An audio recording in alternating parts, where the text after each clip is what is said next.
El mensaje del tercer ángel número 21. Del pastor A. T. Jones. Impreso en el Boletín Diario de la Conferencia General, 3 de marzo de 1893, pp 464 a 473. Retomamos hoy el tema en el punto en que lo dejamos anoche, en el reconocimiento de que la obra de Dios en la salvación consiste en lograr su propósito original en la creación. Como vimos ya, cuando se completó la obra de la creación de los cielos y la tierra con todo lo que hay en ellos, quedaba allí cumplido el propósito de Dios, y por ese motivo se gozó en aquel día. Sin embargo, mediante el engaño de Satanás, este mundo resultó alejado de su propósito en la creación, viniendo a convertirse en todo lo contrario. Por lo tanto, a fin de conseguir su propósito, el Señor ha de reunir a partir de este mundo un pueblo que habitará la tierra renovada, tal como habría sucedido según su propósito original de no haber sucedido la caída. Y cuando lo logre mediante esa palabra de salvación, mediante el poder de Dios en la salvación, constituirá la auténtica realización final, el cumplimiento del propósito divino original al crear este mundo con todo lo que contiene, un universo completo en el que todo cuanto haya en el cielo, en la tierra, bajo ella y en el mar, con todo lo que hay en ellos, digan, al que está sentado en el trono y al Cordero, sea la alabanza, la honra, la gloria y el poder, por los siglos de los siglos. Apocalipsis 5 y 13. Por lo tanto, el Salvador, cuando estuvo aquí, dijo, mi Padre hasta ahora trabaja, y yo trabajo, Juan 5 y 17. La obra de Dios terminó cuando dio comienzo aquel séptimo día en lo antiguo. Reposó. Pero su obra en esta tierra y la formación del hombre quedaban aún pendientes, de manera que debió ponerse nuevamente a la labor en la obra de la salvación a fin de completar su propósito original. Por lo tanto Jesús dijo, mi Padre hasta ahora trabaja, y yo trabajo. Leeré a continuación 3 pasajes del Antiguo Testamento y 3 del Nuevo, y podéis multiplicarlos tanto como queráis, especialmente a partir del capítulo 40 de Isaías y siguientes. Esos textos muestran que en la obra de la salvación, el Señor pone su obra original en la creación, y se pone a sí mismo como creador, y a su poder tal cual se manifestó en la creación, como la base de nuestra confianza en su poder para consumar nuestra salvación. Ved primeramente Salmos 111, 4, ha hecho memorables sus maravillas. Una traducción alternativa más literal, sería, ha hecho un memorial para sus obras maravillosas.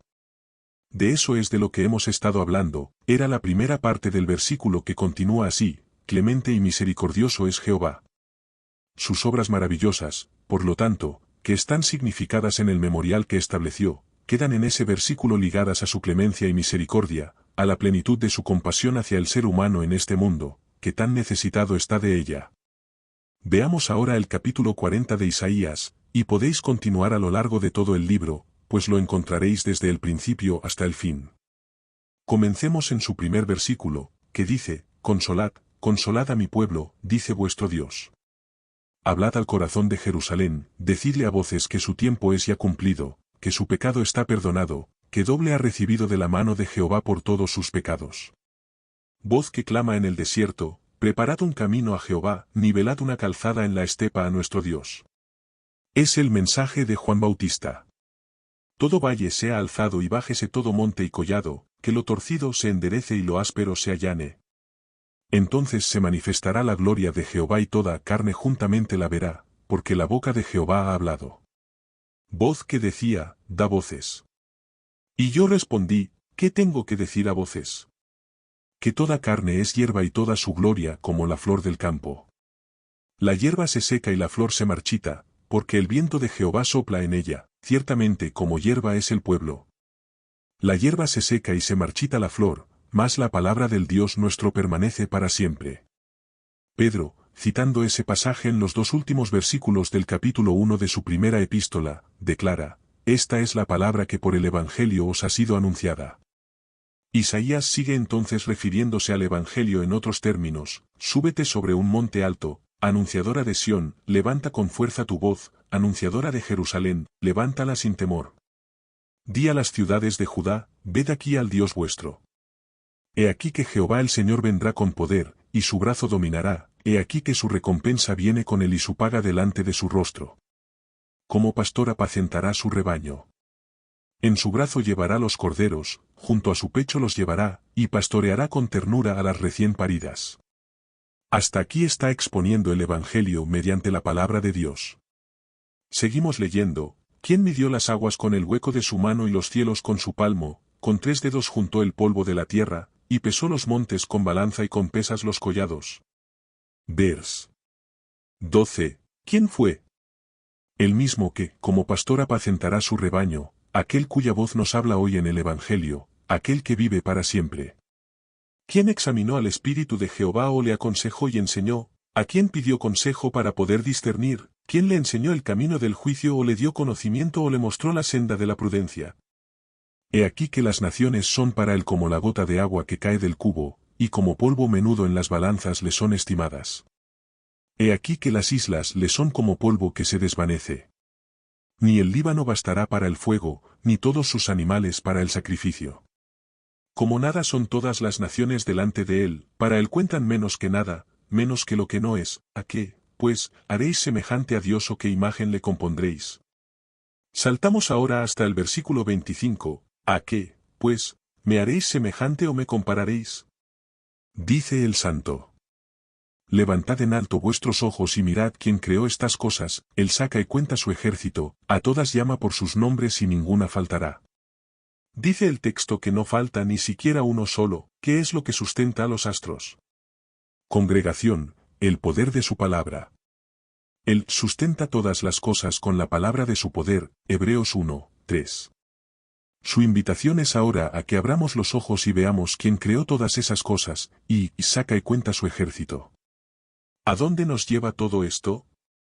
Leamos el versículo 27, ¿por qué dices, Jacob, y hablas tú, Israel, mi camino está escondido de Jehová, y de mi Dios pasó mi juicio? Levantad en alto vuestros ojos y mirad quién creó estas cosas, él saca y cuenta su ejército, a todas llama por sus nombres y ninguna faltará. Vers. 26. Ahora Jacob, ¿por qué sientes que Dios se olvidó de ti? ¿Por qué ese desánimo? Dios jamás ha olvidado ni a uno solo de los planetas en el universo, los conoce a todos por sus nombres. ¿Acaso se va a olvidar de tu nombre? ¿Por qué presenta aquí estas dos ideas la una junto a la otra? Una voz, para nuestro consuelo. Porque el mismo que creó todas esas cosas es el Consolador de Israel. Aquel que conoce todas esas cosas es el que os pone a vosotros y a mí un nombre nuevo. Versículo 28, ¿no has sabido, no has oído que el Dios eterno es Jehová, el cual creó los confines de la tierra? No desfallece ni se fatiga con cansancio, y su entendimiento no hay quien lo alcance. Él da esfuerzo al cansado y multiplica las fuerzas al que no tiene ningunas. ¿De quién se trata? Congregación, del Señor. Bien, levantad en alto vuestros ojos y ved quién creó todas estas cosas, y comprobad entonces que tiene el poder para dar fuerzas al cansado mediante su palabra. Por lo tanto dice, tened buen ánimo, consolaos. Y sucede así. Cuando aquel que tenía semejanza de hombre tocó a Daniel y lo fortaleció, diciéndole, esfuérzate, Daniel dijo, hable mi Señor, porque me has fortalecido. 10 y 18 y 19. Ahora el resto del capítulo, los muchachos se fatigan y se cansan, los jóvenes flaquean y caen, mas los que esperan en Jehová tendrán nuevas fuerzas, levantarán alas como las águilas, correrán y no se cansarán, caminarán y no se fatigarán. El mismo poder que sostiene en sus órbitas a los planetas, será el que fortalezca a los débiles y cansados, de forma que correrán y no se cansarán, caminarán y no se fatigarán. Comprendéis que el Señor establece la creación, y su poder en la creación, como el fundamento de nuestra esperanza en su salvación. ¿Veis que se trata de una y la misma cosa? En el Salmo 147, versículos 3 y 4, encontramos otro pasaje bendito que afecta íntimamente a todos, y es por eso que lo leo. Él sana a los quebrantados de corazón y venda sus heridas. Él cuenta el número de las estrellas, a todas ellas llama por sus nombres. Aquel que es capaz de contar el número de las estrellas, conociendo a cada una por nombre, es quien sana y venda las heridas de los corazones quebrantados. Así, fue herido vuestro espíritu, se quebrantó vuestro corazón y casi os desesperasteis creyéndoos olvidados de todo y de todos. El versículo es para vosotros. El pensamiento es el siguiente, no es sólo que Él sana a los quebrantados de corazón y venda sus heridas, sino que también cuenta las estrellas y las llama por sus nombres, motivo por el cual nunca olvidará tu nombre. Así es el Señor. Así es nuestro Salvador, pero el fundamento de nuestra confianza en Él como Salvador es que Él creó todos esos astros y los conoce por sus nombres, sustentándolos con la palabra de su poder para salvar. Yendo ahora al Nuevo Testamento, recordad lo escrito en el primer capítulo de Juan, versículos 1 al 4, en el principio era el Verbo estaba con Dios y el Verbo era Dios. Este estaba en el principio con Dios. Todas las cosas por medio de Él fueron hechas, y sin Él nada de lo que ha sido hecho fue hecho. En Él estaba la vida, y la vida era la luz de los hombres. Y el versículo 14, el Verbo se hizo carne y habitó entre nosotros lleno de gracia y de verdad. De su plenitud recibimos todos, y gracia sobre gracia, vers. 16. Así, el mismo que creó todas las cosas, vino aquí, lleno de gracia y de verdad, tomando una carne como la nuestra, y mediante Él somos participantes de su plenitud. El pensamiento que Dios quiere que alberguemos acerca de la salvación es que aquel que nos creó es quien nos salva, que el poder por el que creó es el mismo poder por medio del cual nos salva, y el medio que utilizó para crear su palabra, es precisamente aquel mediante el que nos salva. Fue por su palabra, y a vosotros es enviada la palabra de esta salvación, Hechos 1 y 26. Efesios 3 se refiere al Evangelio. Versículos 7 al 12, del cual yo fui hecho ministro por el don de la gracia de Dios que me ha sido dado según la acción de su poder. A mí, que soy menos que el más pequeño de todos los santos, me fue dada esta gracia de anunciar entre los gentiles el Evangelio de las insondables riquezas de Cristo, y de aclarar a todos cuál sea el plan del misterio escondido desde los siglos en Dios, el Creador de todas las cosas, que es lo que había de predicar. Las insondables riquezas de Cristo. Y tenía que hacer ver a todos el misterio escondido desde los siglos en Dios, el Creador de todas las cosas en Jesucristo. Por lo tanto, la finalidad del Evangelio es permitir que el hombre comprenda cuál fue el propósito de Dios cuando creó al principio. Si el Evangelio tuviera otro propósito diferente, si enseñara cosas diferentes o recurriera a algún otro poder distinto del que actuó en la creación original, su predicación no llevaría a ninguna parte. Pero puesto que es precisamente así, eso refuerza el pensamiento ante nosotros, que el propósito de Dios en el Evangelio es restaurar en el hombre el conocimiento que había perdido de su propósito original al crear todas las cosas por Jesucristo. Así, seguimos leyendo, para que la multiforme sabiduría de Dios sea ahora dada a conocer por medio de la Iglesia a los principados y potestades en los lugares celestiales, conforme al propósito eterno que hizo en Cristo Jesús, nuestro Señor. Pero leemos en otro lugar que Él tuvo ese propósito desde antes de la fundación del mundo. Necesariamente tuvo que ser así, dado que se trata de su propósito eterno.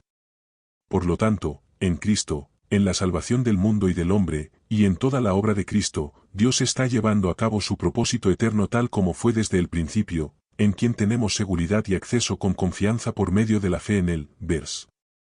12. Leamos nuevamente su propósito eterno, conforme al propósito eterno que hizo en Cristo Jesús, nuestro Señor.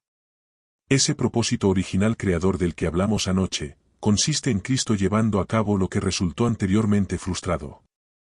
Se trataba de Cristo entonces, y de Cristo ahora. Es Cristo todo el tiempo, y es el poder de Dios en Cristo todo el tiempo. Se trata siempre del poder de Dios manifestado a través de su palabra para el cumplimiento de su propósito, al principio, y también al final. Satanás vino y desbarató al mundo, poniéndolo en una complicada situación. El Señor dijo, está bien, lo conseguiremos aún así. Satanás no hizo nada, excepto seguir desbaratando el mundo, y obligando a que tuviera lugar un rodeo. Pero Dios llevará a cabo su plan incluso en ese rodeo, cumplirá su propósito eterno de forma que el universo quedará atónito y el diablo destruido. Sin duda ninguna el Señor lo hará. Encontramos lo mismo en Colosenses 1, a partir del versículo 9. Leeré del 9 al 17, por lo cual también nosotros, desde el día que lo oímos, no cesamos de orar por vosotros y de pedir que seáis llenos del conocimiento de su voluntad en toda sabiduría e inteligencia espiritual. Así podréis andar como es digno del Señor, agradándolo en todo, llevando fruto en toda buena obra y creciendo en el conocimiento de Dios. Fortalecidos con todo poder conforme a la potencia de su gloria, obtendréis fortaleza y paciencia, y, con gozo, daréis gracias al Padre que nos hizo aptos para participar de la herencia de los santos en luz. Él nos ha librado del poder de las tinieblas y nos ha trasladado al reino de su amado Hijo, en quien tenemos redención por su sangre, el perdón de pecados. Cristo es la imagen del Dios invisible, el primogénito de toda creación, porque en él fueron creadas todas las cosas, las que hay en los cielos y las que hay en la tierra, visibles e invisibles, sean tronos, sean dominios, sean principados, sean potestades, todo fue creado por medio de él y para él. Y él es antes que todas las cosas, y todas las cosas en él subsisten. Creación, salvación, la bendición de Dios, su gracia, la liberación del poder de las tinieblas, todo es una y la misma historia, el poder creador de Dios, y Dios en Jesucristo. Todo lo anterior está contenido en el primer capítulo de Hebreos. De hecho, impregna toda la Biblia. Así pues, no necesitamos insistir más en que la salvación es creación, y en que nos es dada como indicación del poder creador manifestado en Jesucristo. Y la única forma en la que dicho poder se manifiesta es en Jesucristo. La única forma en que podemos conocer a Dios es en Cristo. Él mismo ha establecido esa señal indicativa del poder creador de Dios en Jesucristo, y sea que ese poder esté en la creación original, o en la obra de la salvación a fin de llevar a cabo el propósito original en la creación, se trata siempre del mismo poder, ejercido por él mismo, de la misma forma y con el mismo significado en cada caso. Por lo tanto, si encontraseis otra señal para significar la obra de la salvación, si encontraseis una señal distinta de aquella que Dios dispuso, ¿podría ser esa otra señal indicativa del poder de Dios y de su salvación? Congregación, no. Pensad en esto con todo detenimiento. Dios ha establecido una señal para significar su poder obrando en todo lugar y en todo tiempo, en Cristo Jesús. Si vosotros, o cualquier otro, establecéis otra señal distinta, jamás puede significar el poder de Dios, puesto que fue algún otro distinto de él mismo quien lo instituyó. Por lo tanto es imposible significar el poder de Dios mediante cualquier otra cosa, mediante cualquier otra señal. ¿Lo comprendéis? Congregación, sí. Hay más. Si alguien encontrara en alguna parte de la historia otra señal establecida para significar la salvación, sería salvación mediante otro poder distinto del poder de Dios en Jesucristo. Solo podría ser así. Bien, ¿se ha dado algún esfuerzo, se ha albergado alguna pretensión en la historia a fin de salvar a las personas mediante algún otro poder diferente al de Jesucristo? Congregación, sí. ¿Acaso no ha existido en el mundo un poder llamado Anticristo? Congregación, sí. Anti significa opuesto o contrario a Cristo. Ese poder pretende salvar a las personas, ¿no es así? Congregación, así es. Leamos primeramente la descripción de su proceder. Se opone y se levanta contra todo lo que se llama Dios o es objeto de culto, tanto, que se sienta en el templo de Dios como Dios, haciéndose pasar por Dios. 2 Tesalonicenses 2, 4. En Daniel 8 y 25 leemos que se levantará contra el príncipe de los príncipes. Procurará regir, reinar, ejercer su poder en contra del príncipe de los príncipes. ¿Quién es el príncipe de los príncipes? Congregación, Cristo. Se levanta contra Cristo, ejerce su poder, desarrolla su obra en oposición a Cristo. Daniel 8 y 11, aún se engrandeció contra el príncipe de los ejércitos. El versículo precedente aclara que se trata del ejército del cielo. Por lo tanto, tal como afirma Pablo, se exalta a sí mismo, se exalta y se opone contra todo lo que se llama Dios y se considera digno de adoración. Se automagnifica, se exalta a sí mismo contra el príncipe del ejército celestial. ¿Cuál es ese poder? Congregación, el papado. Es el papado, la Iglesia católica, la Iglesia de Roma. ¿No es acaso la doctrina de esa Iglesia que no hay salvación fuera de ella, o por ningún otro medio ajeno a ella? Congregación, sí. Esa Iglesia, ese poder, se exalta a sí mismo y se autoproclama único medio posible de salvación, estando en completa oposición con Cristo. ¿No resulta evidente que habrá de elegir como símbolo de su poder para salvar otra señal distinta del sábado? Es un hecho. Otro pensamiento en este punto. Puesto que ha de ser una señal distinta del sábado, que es indicativo del poder de Dios en Jesucristo para la salvación, no resulta claro que cualquier otro poder que establezca una señal indicativa de su poder para salvar, habrá de recurrir por necesidad a un sábado, en rivalidad con el verdadero. No queda otra posibilidad, ha de ser precisamente así.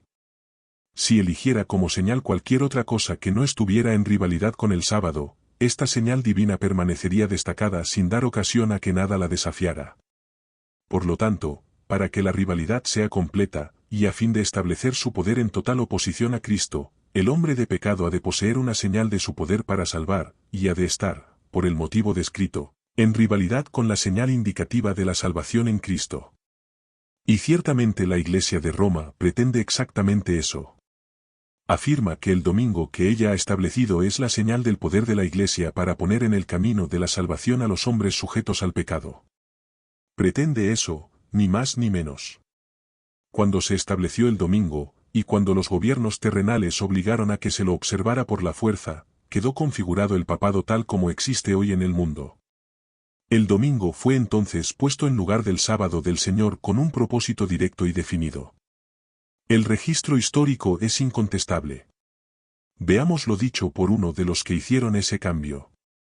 En la página 313 del libro To Republics leemos: hemos transferido al día del Señor, llama así al domingo, todas las cosas que era deber efectuar en sábado, Eusebio. Se aplicó entonces la ley para hacer obligatoria la observancia del domingo. ¿Con qué propósito? Leo en la página 315 del mismo libro. Nuestro emperador, muy amado del Señor, cuya fuente de autoridad imperial deriva de lo alto, y que destaca en el poder de su sagrado título, ha controlado el imperio mundial durante un largo periodo de años. Efectivamente, este preservador dispone en estos cielos y en esta tierra, y en el reino celestial, de forma consistente con la voluntad de su Padre. Así, nuestro emperador amado por él, llevando a aquellos sobre quienes rige en la tierra al unigénito Verbo y Salvador, los hace auténticos súbditos de su reino, Eusebio. Su propósito era, pues, salvar a las personas por esos medios, y el domingo se estableció como señal del poder que lo estaba llevando a cabo, en lugar del sábado del Señor que es indicativo de su poder. Sigo leyendo en la página 16. Ordenó asimismo que se observara un día como ocasión especial para la adoración religiosa y ¿quién otro ha ordenado a las naciones que pueblan los continentes y las islas de este vasto mundo que se reúnan en el día del Señor? Se refiere al domingo, observándolo como festivo, no para cuidar el cuerpo sino para fortalecimiento y ánimo del alma mediante la instrucción en la verdad divina. Eusebio. Tal era su objetivo, tomar el lugar de Dios, tomar el lugar del sábado del Señor. Es lógico que hiciera así, ya que hemos visto que de suscitarse otro poder con la pretensión de salvar a las personas, habría de acuñar otra señal distinta de la que es indicativa del poder de Dios. Eso es lo que hizo el papado, y estableció con ello el gobierno de la Iglesia, convirtiéndola en el conducto de salvación mediante el poder terrenal absoluto, y compeliendo a las personas por ese camino. Ya leímos aquí la doctrina de la Iglesia, las doctrinas de la Iglesia de Roma acerca de cómo han de hacer las personas para salvarse, y todo consistía en el yo del hombre, el que puede ahí salvar es solamente el poder del yo. No se trata de la salvación de Cristo. Sus doctrinas enseñan que el hombre se ha de preparar a sí mismo, que ha de lograr una bondad suficiente, y entonces el Señor hará tratos con él: si haces tal y tal cosa, seré benigno contigo. Así se lee en ese libro, no tengo tiempo esta noche de repetirlo. Su doctrina consiste en que la persona tiene que hacer cierta cosa, el problema es que no hay en ella poder alguno para efectuarla, pero su argumento es que si la hace, lo ha ganado todo. Esa no es la salvación en Cristo. No es la salvación de Dios. Hay más, las iglesias que profesan ser protestantes en Estados Unidos han tomado ahora el mismo curso de acción, y han exaltado igualmente el domingo, el día que ponen en este gobierno, tal como hizo la Iglesia Católica en el Imperio Romano, y con el mismo propósito. Más aún, esas profesas iglesias protestantes saben que no hay en la Biblia mandamiento ninguno acerca del domingo. Lo admiten. Dicen que, el cambio de sábado a domingo, comenzó en la iglesia primitiva. Poco me interesa cuán atrás pretendan situar ese cambio en la iglesia primitiva, si se trata de una institución de la iglesia, si es una ordenanza eclesiástica, algo que la Iglesia dispone que los hombres obedezcan, no importa cuándo comenzara, es igualmente perversa. Toda iglesia que pretenda algo semejante se convierte en una iglesia apóstata. Seguid el hilo hasta los días de los apóstoles si queréis, sea como fuere, la iglesia que hiciera así se convirtió en una iglesia apóstata, pretendiendo salvarse a sí misma y a otros al margen del poder de Dios. Por lo tanto, sea la iglesia que lo hiciera, es una iglesia caída.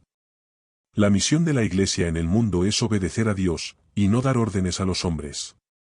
Toda iglesia, por lo tanto, que pretenda dar órdenes a los hombres, es por necesidad una iglesia apóstata. La iglesia de Dios es la que obedece a Dios. Es Él quien da las órdenes, el poder es solo suyo, y suya la autoridad. Estableció la iglesia para que a través de ella se pudieran reflejar su poder y gloria a los hombres.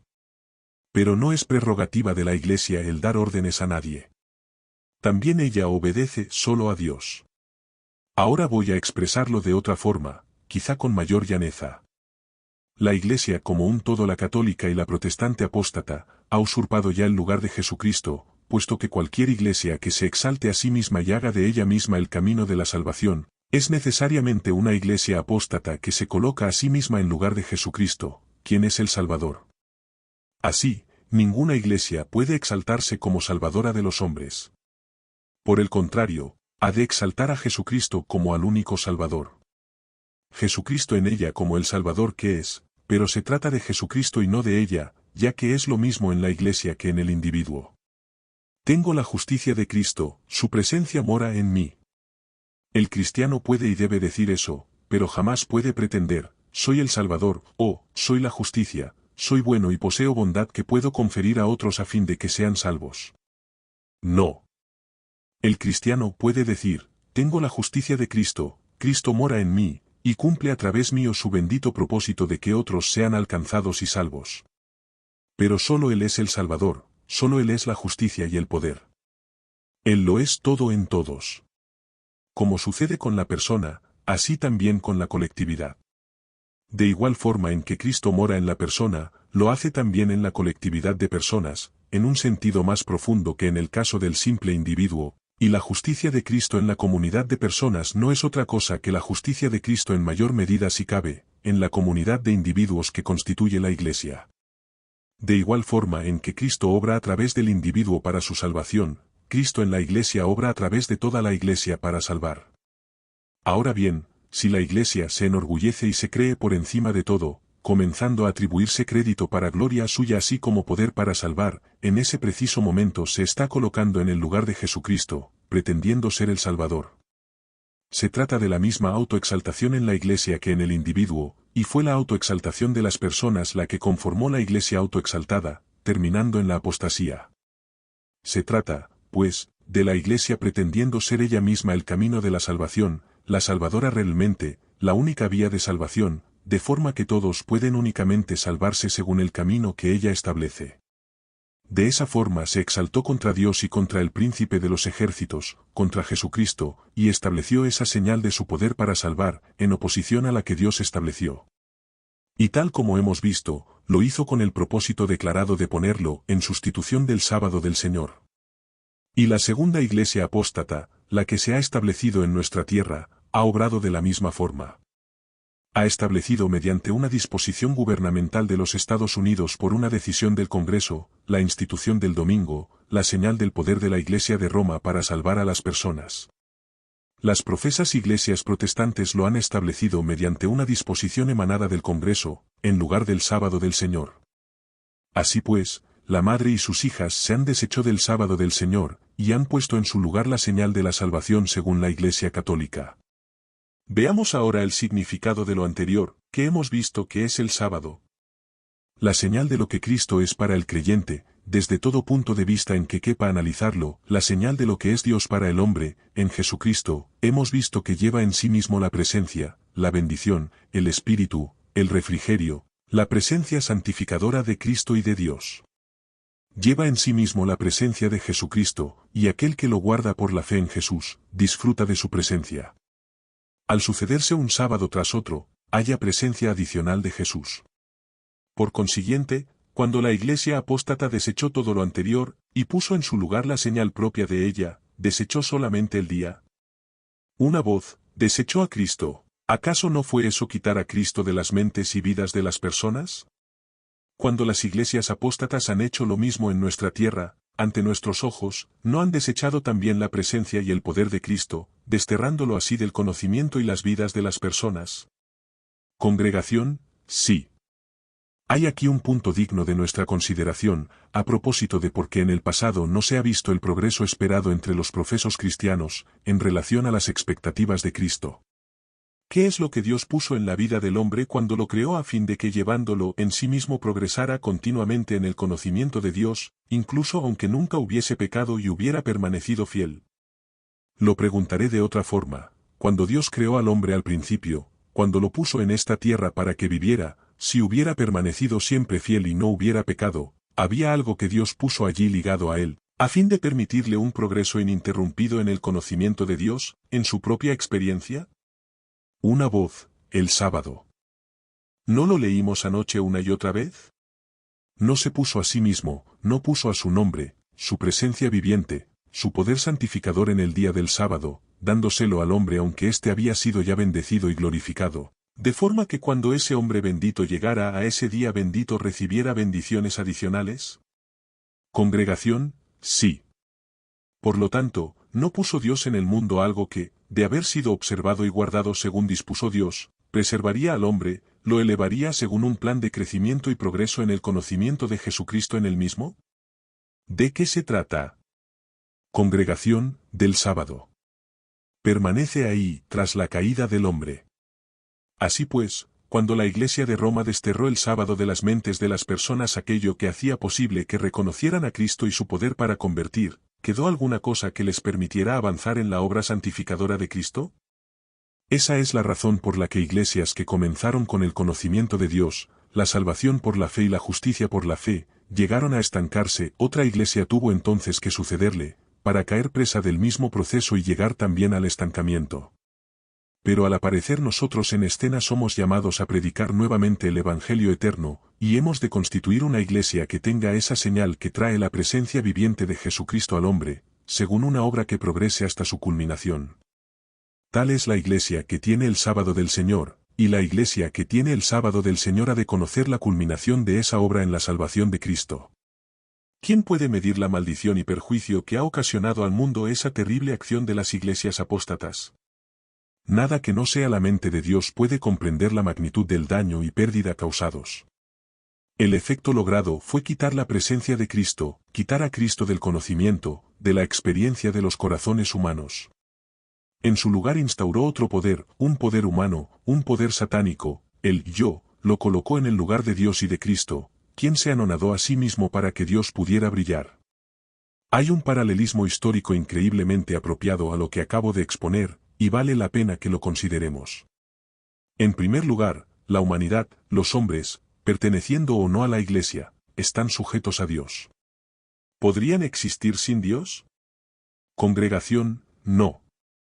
Si algún hombre, por su propia acción, pudiera volverse independiente de Dios, ¿seguiría existiendo? Congregación, no. ¿Qué comenzó Satanás a hacer en primer lugar?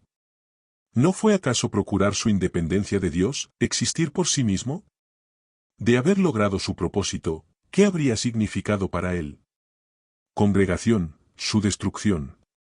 Necesariamente, puesto que no hubiera podido existir sin aquel que lo creó, pero en su irrazonable ambición, en su ciego egoísmo, pensó que podría vivir al margen de Dios que lo había creado. ¿No es el mismo pensamiento de autoexaltación que se ha instalado en lugar de Dios? Ya se trate del hombre como tal, o bien de profesos cristianos organizados en una iglesia, son igualmente dependientes de Dios en Jesucristo, y están sujetos a la ley de Dios. La ley de Dios es la ley suprema, gobierna todo el universo, y todos en la tierra le están sujetos. Ved ahora el paralelismo. Hace unos 260 años, Irlanda tenía autonomía, tal como la que ahora se esfuerza por recuperar.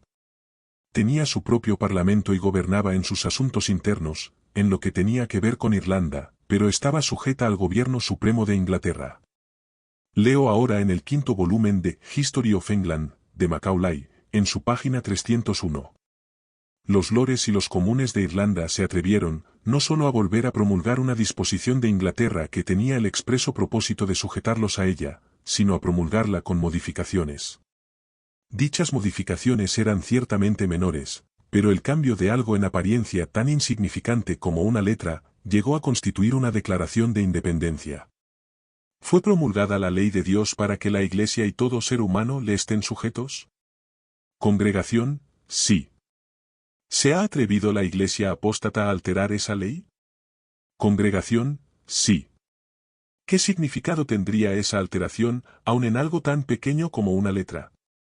Una voz, una declaración de independencia. Pero la ha modificado en mucho más que una letra, lo ha hecho en su concepto, en la propia idea básica, en aquello precisamente que revela y trae la presencia de Dios por encima de cualquier otra parte de la ley. Ha quitado a Dios de la ley.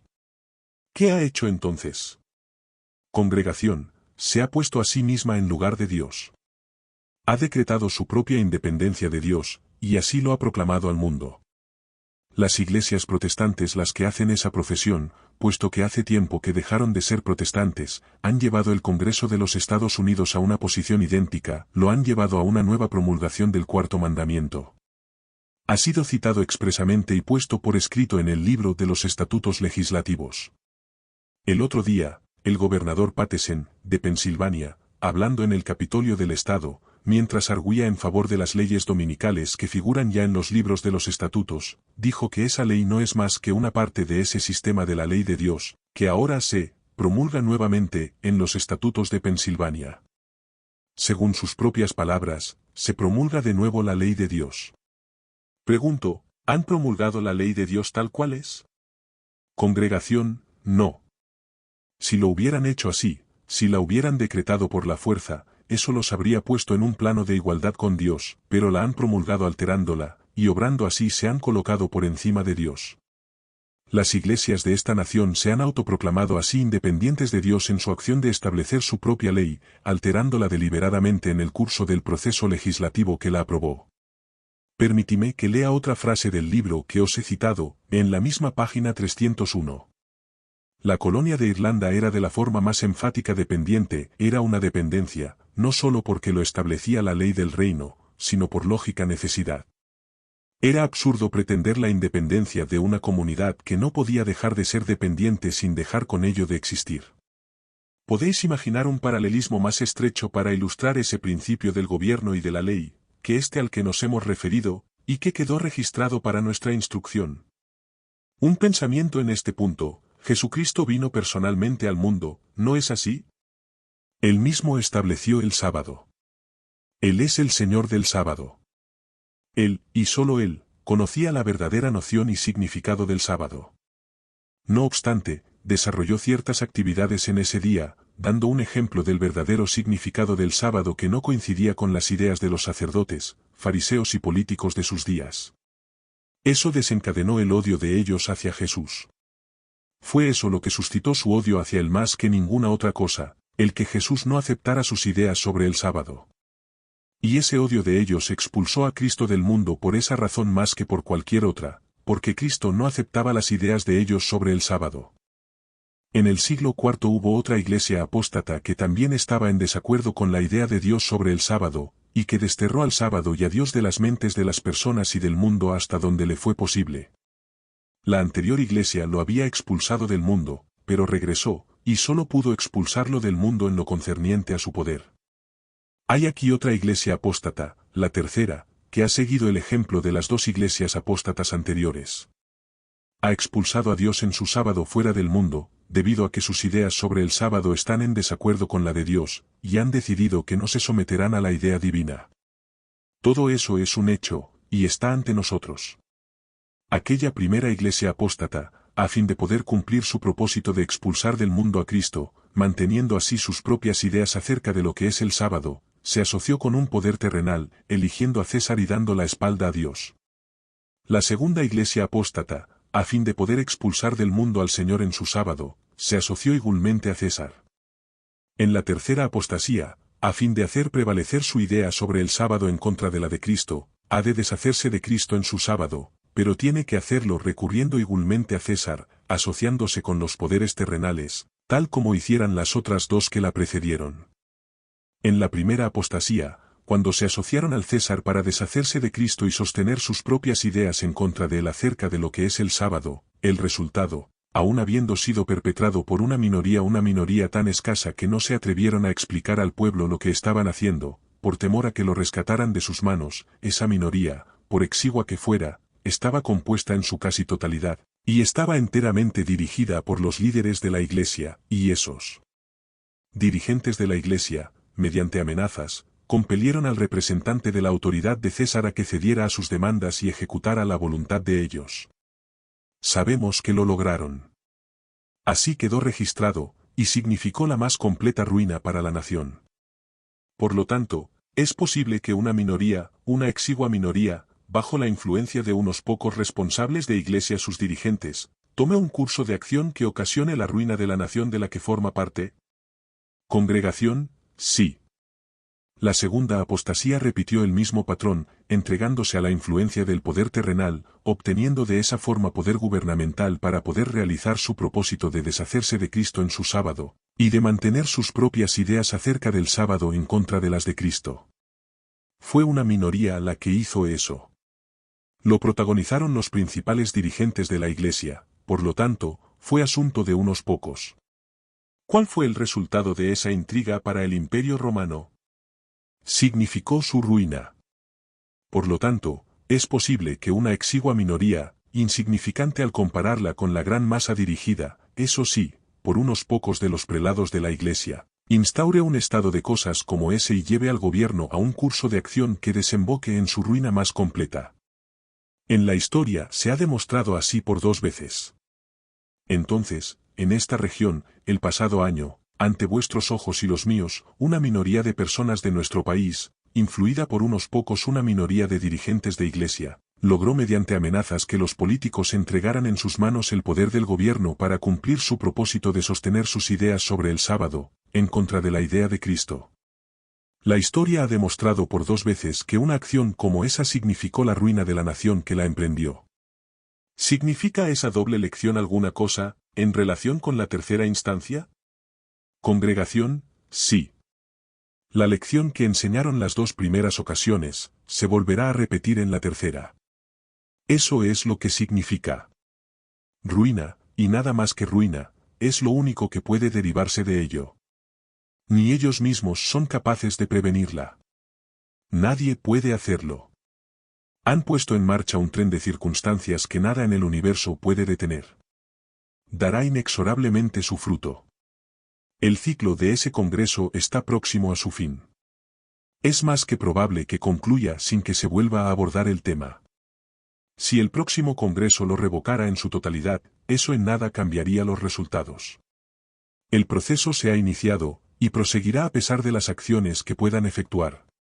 Vosotros y yo no hemos de sorprendernos de que, en el caso de que el próximo congreso no lo revoque, lo haga algún otro en el futuro, y cuando llegue ese día todo guardador del sábado en la tierra debiera levantarse con todo el vigor que el Espíritu de Dios pueda darle, debiera cortar las ligaduras con todo aquello que lo ate a la tierra, dedicándolo todo a la causa de Dios. En un futuro muy próximo la marea arrasará, dejándolo todo en ruinas. No hemos de sorprendernos de que eso pueda suceder. Cuando tenga lugar, ese será su significado. Pero quienes no han tenido una experiencia en la causa de Dios confundirán el significado del hecho, y os interpelarán así: ya os decíamos que estabais exagerando ese asunto. No había nada de lo anunciado. Y volverán a su confiada calma, pero cuando la marea arrase, resultarán atrapados en la ruina. Que nada de esa naturaleza pueda engañar vuestras mentes y corazones, incluso aunque se repita en 2 ocasiones. Creedlo. Creed lo que aquí se está diciendo. Estudiadlo por el bien de vuestras vidas, pues realmente os va la vida en ello. Tened presente que la acción emprendida significa exactamente lo que enseñan las 2 pasadas lecciones de la historia, significa ruina, aun en el caso de producirse en el proceso 1 o 2 revocaciones. Se ha puesto en marcha el proceso, y los resultados no se harán esperar, a pesar de cuanto pueda hacer el universo. Por lo tanto, no hace diferencia alguna lo que alguien pueda deciros, respondedle que sobre el particular tenéis una visión de mayor alcance. No hace ninguna diferencia si el Congreso lo revoca. Podéis estar seguros de que eso significa que el desenlace está mucho más próximo que nunca, y poned en ello toda vuestra alma. Si se ríen de vosotros, recordad que Dios ha prometido que llegará el día en el que vosotros reiréis y ellos lamentarán. Se trata de un asunto vital. Bien, estas son algunas de las cosas. Más adelante os llamaremos la atención a otras más. Así pues, en cuanto a la cuestión de si el sábado séptimo día del Señor es el día, o bien si es el domingo, es un tema cargado de la más vital importancia y significado. Significa mucho más de lo que nadie en la tierra soñó jamás, a menos que participara personalmente en los consejos de Dios. Analicémoslo en mayor profundidad. Hemos visto que el sábado es la señal del poder de Dios en Jesucristo, obrando para la salvación del hombre. Hemos visto cómo el sábado trae por sí mismo y en sí mismo la presencia de Jesucristo a la experiencia viviente de la persona como ninguna otra cosa puede lograr, manteniéndola allí. Eso es un hecho, si no encontraste esa presencia en tu propia experiencia, créelo, y la encontrarás. Es privilegio de cada uno el saber a quién ha creído. Hemos visto también que la intención fue la de desterrar al Señor del conocimiento del hombre. Así ha quedado demostrado. La salvación del hombre depende, pues, de esa cuestión, de si el séptimo día es el sábado del Señor o no lo es. Ese es ahora un asunto de vida o muerte. Encontramos ejemplos ilustrativos de eso. Vamos a leer uno, y con él concluiremos por hoy. Hechos 25, 19 y 20, tenían contra él ciertas cuestiones acerca de su religión y de un cierto Jesús, ya muerto, que Pablo afirma que está vivo. Yo, dudando en cuestión semejante, le pregunté si quería ir a Jerusalén y allá ser juzgado de estas cosas. El motivo de aquel alboroto era el que cierto hombre estuviera vivo o no. Encontramos aquí a toda la nación judía en conmoción contra uno de su propio pueblo, y todo a raíz de si cierta persona estaba viva o muerta. Eso es todo cuanto Festo era capaz de discernir. Pero vosotros y yo sabemos que del hecho de que aquella persona estuviera viva o muerta, dependía la salvación o perdición del mundo entero. Y hoy sucede otro tanto. Oímos, ¿a qué viene todo ese revuelo en torno a si hay que guardar el sábado o el domingo, que más dará un día que otro? ¿Qué sentido tiene que se suscite una nueva denominación y se organice todo ese alboroto en cuanto a si el sábado es el séptimo día, o algún otro, en cuanto a si reposamos en un día o en el otro? No tiene importancia alguna el que sea o no el sábado. De la decisión que haga la humanidad a ese respecto, individual o corporativamente, depende hoy la salvación o la destrucción de esta tierra. La salvación de los hombres depende hoy de si el día es el sábado del Señor, lo mismo que sucedió entonces. Los contemporáneos de Cristo, en su envidia hacia él y en su determinación de que prevaleciera su idea contraria a la de Dios, lo expulsaron del mundo, entregándose después a una controversia acerca de si estaba vivo o muerto. De forma semejante, personas como esas habrían de expulsar al sábado del mundo, para discutir posteriormente si se trataba del sábado o no. Demasiado bien saben que lo es, pero como los de antaño, se aferran a sus propias ideas sobre el sábado, contrarias a la de Dios, a pesar de que Él les manifestó explícitamente que es el Señor del sábado, tan ciertamente como que de esa cuestión dependió la salvación de los hombres entonces, así sucede también hoy. Podemos afirmar categóricamente que la salvación de las personas depende de que guarden el sábado del Señor, puesto que haciendo así obtienen la presencia de Jesucristo, su vida, y el hombre no puede ser salvo sin ella. Así, repito que podemos afirmar sin temor a equivocarnos que la salvación del hombre depende de su observancia del sábado del Señor tal cual es en Cristo. Jesucristo significa el sábado, y el sábado significa Jesucristo.